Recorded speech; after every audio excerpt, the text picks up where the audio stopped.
भाई साहब get ready with me हो जाओ पेपरों से पहले वाली पीटीएम के लिए। और मेरा दिल इतना धक धक कर रहा था, मैं क्या बताऊँ।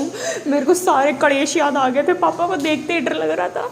मैं सच बता रही हूँ, मेरे को कलेश याद आ गया। अरे भाई साहब ये तो नहीं हो जाएगा, वो तो नहीं हो जाएगा। और इस पागल की इसकी भी पीटीएम थी। मैं चंगा भला कह रही हूँ कि पहले इसकी पीटीएम में चल लेते हैं, इसकी मैडम तो कुछ कहेगी नहीं। भाई साहब मेरे तो नंबर कम आएंगे, इसकी तो तारीफ हो जाएगी तो मूड अच्छा रहेगा। पर नहीं, और मैं रोने लग रही थी भाई, दिल धक धक धक धक कर रहा था मेरा, धक धक बुक बुक। और भाई साहब यहाँ पे गणेश जी थे, मैं उनसे प्रे कर रही, भगवान प्लीज़ इस बार बचा लो, इस बार बचा लो। ये फालतू का फैक्ट कर रहे रोने के कि भाई साहब मेरी मैडम भी बोलेगी, इसकी मैडम ने कुछ नहीं बोला। पापा को समझा रही थी कि पापा कुछ नहीं होता, मार्क्स डजंट मैटर। और मैंने सोचा था पापा को मना लूँगी गाना गा के, पापा मेरी जा।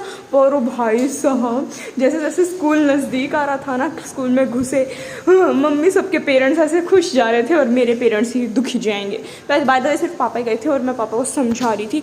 ये घुसते हैं हमारी क्लास में पहले मेरी क्लास में गए थे। और ये हैं हमारे सर ए तरुण धुना सर, ए क्लास टीचर। भाई साहब he is very nice and understanding and supportive as compare to other class teachers. भाई बहुत अच्छा पढ़ाते हैं, हम नहीं पढ़ते तो क्या बात है, पर ठीक है ना। और भाई साहब घर पे आने के बाद की क्लिप्स नहीं है, मैं सच बता रही हूँ, मैं सो गई थी घर पे आने के बाद ही, और मैं उठी हूँ और फिर मैंने लास्ट की क्लिप रिकॉर्ड की। क्लिप भी नहीं थी भाई इतना।